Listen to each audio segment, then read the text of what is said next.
করছি আজকের অনুষ্ঠানটি যার উপস্থিতিতে প্রাণবন্ত হয়েছে বাংলাদেশ কৃষি বিশ্ববিদ্যালয়ের উপাচার্য প্রফেসর ডক্টর A.K. ফজলুল হক ভূঁইয়া। বিসমিল্লাহির রহমানির রহিম। মাগরিবের আযান খুবই সমাগত। আজকে সিরাজ কর্তৃক আয়োজিত আজকের এই অনুষ্ঠানের সম্মানিত সভাপতি, সম্মানিত মজলুম নেতা, মজলুম সাংবাদিক, মজলুম সম্পাদক জনাব ডক্টর মাহমুদুর রহমান ভাই এবং মঞ্চ ভূমিষ্ঠ অন্যান্য অতিথিবৃন্দ এবং সবচেয়ে গুরুত্বপূর্ণ তরুণদের নেতৃত্ব বৈষম্য বিরোধী আন্দোলনের সিপাহসালার জনাব জাস্টিস আলম এবং সামনে উপবিষ্ট আমার ভাই, সম্মানিত ভাই এবং সহকর্মীবৃন্দ। আসলে আমি এখন বক্তৃতা দিব না, কারণ আজান হবে। শুধু দুইটা পয়েন্ট আমি বলতে চাই। যেহেতু আমি বিশ্ববিদ্যালয় থেকে এসেছি, বিগত 17-18 বছরে বিশ্ববিদ্যালয়গুলোতে তরুণ প্রজন্মকে, যারা বিশ্ববিদ্যালয়ে আসে মা বাবা থেকে স্বাধীন হয়ে আসে, কিন্তু এই স্বাধীনতাকামী ছেলে মেয়েগুলোকে বিগত 16টি বছর যেভাবে নৌজু, তাদের যে মেরুদণ্ড ভাঙ্গা, তাদের যে নৈতিকতা ধ্বংস করা, যে জিনিসগুলো হয়েছিল চোখের সামনে দেখেছি এবং চোখের সামনে এটিও দেখেছি অনেক তরুণ প্রজন্ম সেগুলো সহ্য করতে না পেরে বিশ্ববিদ্যালয় ছেড়ে চলে গিয়েছে। মা বাবার চোখের কান্না দেখেছি বিশ্ববিদ্যালয়ে এসে ছেলে মেয়েকে সহায়তা করতে না পারা, প্রশাসনিক কোন সহায়তা না পাওয়া। একই ডাইনিং এ এক পাশে খেত মাছের মুড়িঘণ্ট, মাংস, সবজি, ঘন ডাল, ওই টেবিলে আরেক পাশে দেখেছি, শুনেছি খেত পাতলা ডাল, ডিমের সামান্য ঝোল, মাছ মাংস তো দূরের কথা। এইভাবে একটা জাতির বিশ্ববিদ্যালয়ে যারা পড়তে আসে তাদের মেরুদণ্ডকে ধ্বংস করা হয়েছিল। যারাই কথা শুনতো না থাপড়িয়ে তাদের চোয়াল বাঁকা করে দিত। এই দেখে এসেছি। একজন সচেতন নাগরিক হিসাবে, শিক্ষিত মানুষ হিসাবে সহ্য করা খুব কঠিন ছিল। সাধ্য মতো প্রতিবাদ করেছি, সাধ্য মতো রাজপথে নেমে এসেছি, সাধ্য মতো একাত্মতা ঘোষণা করেছি। জীবনের বাকি সময় যেটুকু থাকবে একইভাবে প্রতিবাদ করে যাব।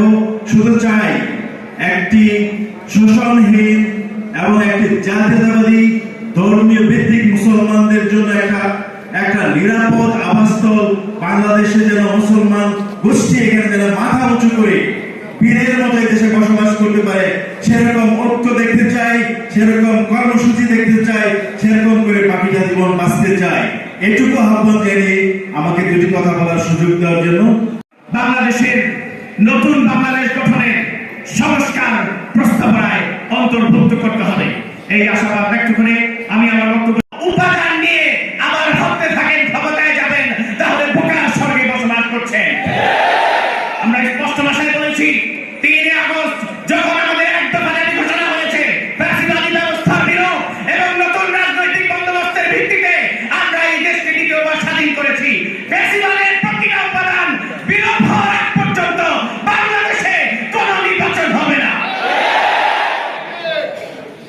আমরা আজকে বলছি, 71 পরবর্তী সময়ে বাংলাদেশে দিল্লির যে প্রেসক্রিপশনে মুজিববাদী সংবিধান রচনা করা হয়েছিল 72-এ, সেই সংবিধান বাংলাদেশের মুসলিম জনতার সংবিধান নয়।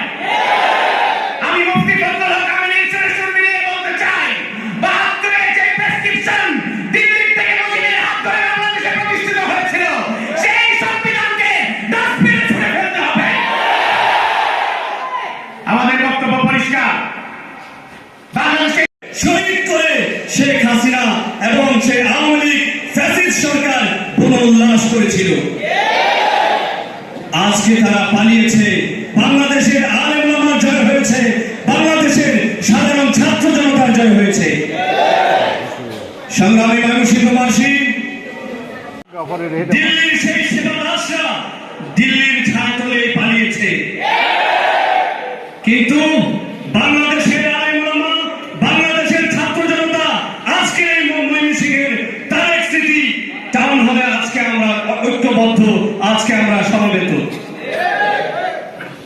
সংগ্রামী ছাত্র জনতা, আপনারা জানেন 5ই আগস্ট যখন এক দফা 5ই আগস্ট যখন মুসলমান হিসেবে পাকিস্তানের সেই মানুষগুলো 1947-এর পরে আমাদের উপরে ইনসাফ করে নাই, বৈষম্য তৈরি করলো, তখন এই দেশের মানুষ অধিকার আদায়ের জন্য তখন মাঠে নেমেছিল, যার পরিপ্রেক্ষিতে 71-এর সেই মুক্তিযুদ্ধের মাধ্যমে বাংলাদেশ অর্জিত হয়েছে।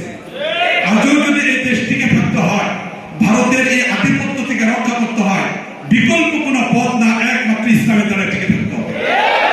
এই জন্য এই সময়ের ভিতরে এই 2024-এর পরে আমরা পরিষ্কারভাবে বলতে চাই, যত বিপ্লবী হোক, যত কিছু হোক, একটাই মাত্র মাধ্যম, সেটা হলো ইসলাম।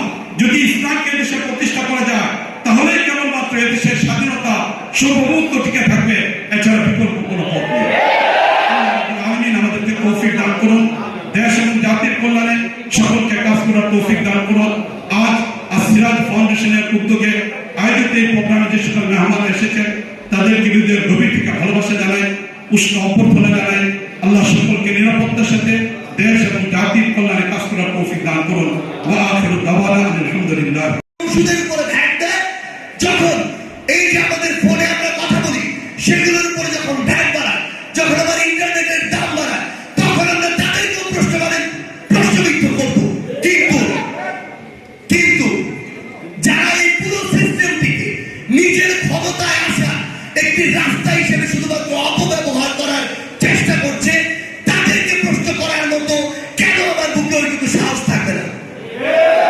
আমরা ঠিক এই সাহস নিয়ে উত্থান করেছিলাম।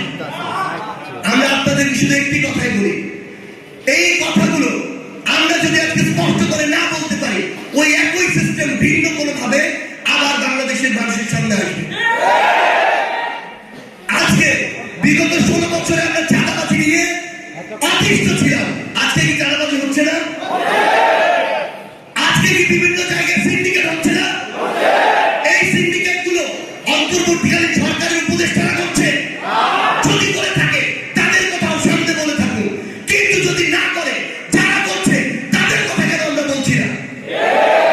আমরা যদি এগুলো না বলতে পারি, তাহলে সরকারকে যত কিছু বলি না কেন, এই রাষ্ট্রের প্রত্যাশিত যে সংস্কার সেটি কোনোদিনও সম্ভব না। আমরা আমাদের জায়গা থেকে নিজের কাজ করব না, আর গালি দিব হয় অন্তর্বর্তীকালীন সরকার, না হয় সমন্বয়, না হয় উপদেষ্টা, কোনো লাভ নেই। আজকে আপনি দেখেন প্রত্যেকটা বাজারে যখন সিন্ডিকেট হয়, 1টা 2টা 3টা 4টা ধাপে নিয়ে বিভিন্ন গোষ্ঠীকে চাঁদা দিতে হয়। এই চাঁদাগুলোর জন্য ওই দ্রব্যগুলোর দাম 1.5 থেকে 2 গুণ বেড়ে যায়। তাহলে যারা এই চাঁদাগুলো নিচ্ছে, যারা এই চাঁদাবাজি করছে, তারা কেন এই দায় নেবে না? আজকে পুরো বাংলাদেশে আমরা যে কাঙ্ক্ষিত সংস্কারটি প্রত্যাশা করি, তার জন্য সবচেয়ে গুরুত্বপূর্ণ ভূমিকা পালন করতে হবে বাংলাদেশের বর্তমান যে রাজনৈতিক দলগুলো রয়েছে তাদেরকে।